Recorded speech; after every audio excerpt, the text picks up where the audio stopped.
हाय, काल आपल्या श्रुतीच्या क्लासमध्ये भोंडला होता। सगळ्यात पहिल्यांदा आम्ही पाटीवर हत्ती काढला, त्याची पूजा केली, नमस्कार केला आणि गाणी म्हणत भोंडल्याला सुरुवात केली।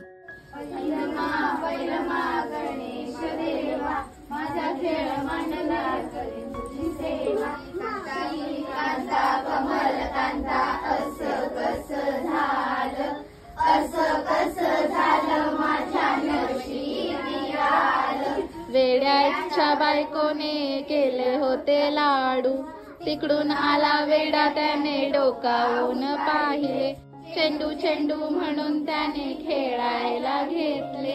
आडबाई आडोनी आडाच पाणी काढोनी, आडात पडला शिंपला आमचा भोंडला संपला।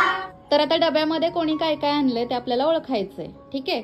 तर एक एक डबा उचलायचा आणि सगळ्यांनी ओळखण्याचा प्रयत्न करायचा।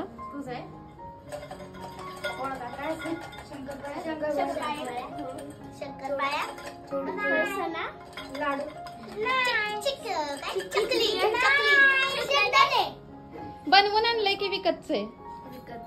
विकतचे बघा। तर हे होते केळीचे चिप्स। कोणी ओळखलं?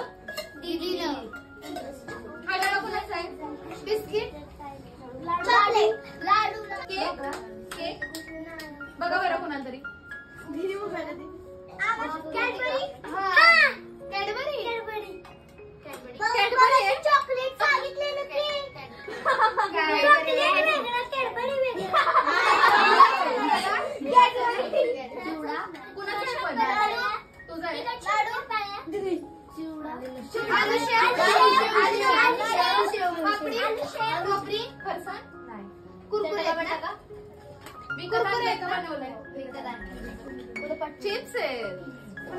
हा कोणाचा डबा आहे? चिप्स चिवडा फरसाण तुमचा आहे?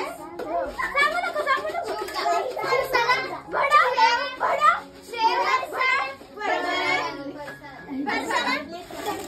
केवढा खाऊ आलाय ना आपल्याकडे। शेवटी सगळ्यांचा खाऊ असा एकत्र केला आणि सगळ्यांना वाटून दिला।